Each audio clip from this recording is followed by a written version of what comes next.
नमस्कार मित्रों। आज आप लोग के बहुत ढेर सारे आग्रह और ढेर सारे प्रश्नों के बाद आज हम लोग जिस विषय पे बात करने जा रहे हैं वो विषय बहुत महत्वपूर्ण विषय है आज का कि हमारा आहार क्या हो कि हमारे शरीर में एक ऐसी रोग प्रतिरोधक क्षमता का जन्म हो जिससे यह महामारी हमें प्रभावित न कर सके। ऐसा प्रश्न बहुत ढेर सारे लोगों का आया। इस पर जो चिंतन है वो सहज है, लेकिन विडंबना ये है कि ये चिंतन हमारे देश में धीरे धीरे करके लोग भूल गए, बिसर गए। हमारे देश में एक अवधारणा रही, हमारे ऋषियों ने एक मंत्र दिया, सर्वे भवन्तु सुखिनः सर्वे सन्तु निरामयाः सर्वे भद्राणि पश्यन्तु माँ कश्चित् दुःख भाग भवेत्। हमारे यहाँ यह जो भाव है, ये जो भावना है, ये जो महामंत्र है, यही महामंत्र आज विश्व में मानव मात्र को जिंदा रखने में सफल है। अन्यथा आप स्वयं एक दृष्टि डालें कि डायनासोर खत्म हो गए लेकिन मानव खत्म नहीं हुआ। मानव अपने इन्हीं प्रयासों, प्रकृति के ढेर सारे झंझावातों से लड़ते हुए आज इस स्थिति में खुद को स्थापित कर पाया है कि मानव है। ऐसे में हम दृष्टि डालते हैं जब ग्रहों पे, तो जब भी गुरु और केतु की युति में कोई रोग जन्म लेता है तो उसकी उस बीमारी, उस रोग की खोज, उससे छुटकारा पाना बहुत मुश्किल होता है। उसकी दवा बहुत मुश्किल से मिलती है।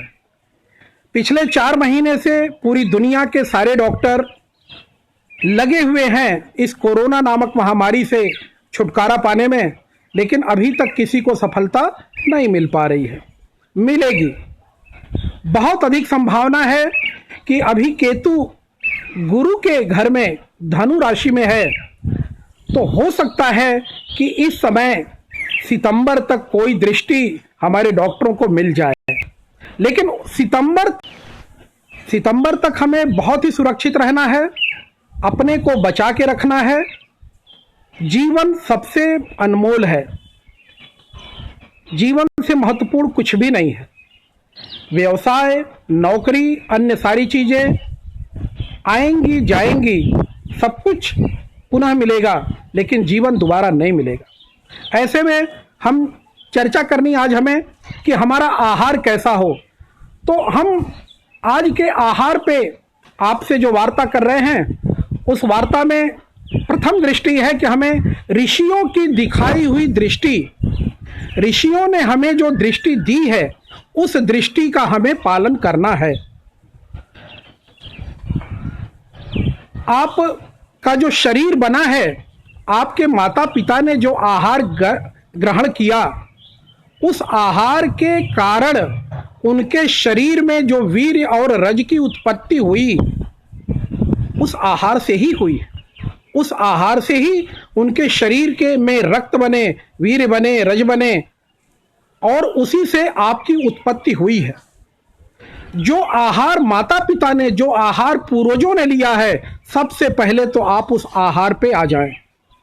मेरा यह पिछले 10 वर्षों का शोध है कि जो रोगी ठीक नहीं होता है, उसे उसके माता पिता ने जो आहार ग्रहण किया है, उस आहार को हम उसे देते हैं और वह रोगी ठीक हो जाता है। सबसे पहले आप अपने आहार में बनावें कि प्रातः काल जब आप अपने नित्य कर्म से निवृत्त हों, तो सबसे पहले तो प्राणायाम अवश्य करें। प्राणायाम करने में आप अगर बहुत प्राणायाम कुछ नहीं कर सकते तो गहरी सांसें लें और छोड़ें। उसके पश्चात प्रातःकाल 1 कप पानी में 1 इंच अदरक कूच करके डालें, एक छोटी सी दालचीनी डालें, उसे उबालें। जब 1/4 वह जल जाए पानी, तो 1 कप पानी जब 1/4 जल जा रहा है, 3/4 बचता है, तो उसे छान ले और छान करके उसमें आधा नींबू काट करके उसमें निचोड़ें और उसे आप पी लें। फिर से सुने, 1 कप पानी, उसमें 1 इंच अदरक कूच करके डालें, थोड़ी सी दालचीनी डालें, उसे उबालें। 1/4 पानी जब जल जाए तो उसे छान करके आधा नींबू उसमें निचोड़ करके उसे पिएं। उससे आपका शरीर निरोगी रहेगा, रोग प्रतिरोधक क्षमता की वृद्धि होगी, और अगर मोटापा है तो वह भी कम होगा, और दूसरे अगर अन्य रोग हैं तो उन रोगों में भी आपको निजात मिलेगी। उसके बाद दोपहर में आप जो अपना भोजन करते हैं, दोपहर के भोजन के बाद आप दही का सेवन इन गर्मी के दिनों में अवश्य करें। भादो आने से पहले, भादो यानी अगस्त, जुलाई, अगस्त, सितंबर में हम जब भादो महीना आएगा तो हम दही नहीं खाएंगे, लेकिन भादो से पहले आषाढ़ तक, सावन तक हम पूरी तरह से दही का सेवन करेंगे।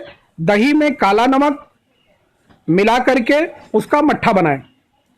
काला नमक और भुना जीरा ये दोनों मिलावें, उसका मट्ठा बनावें, और जितना मट्ठा हम पी सकते हैं उतना मट्ठा हम पिए। यह आपके शरीर में रोग प्रतिरोधक क्षमता को जन्म देगा। उसके बाद यदि आपसे संभव है तो आप 1 कप अनार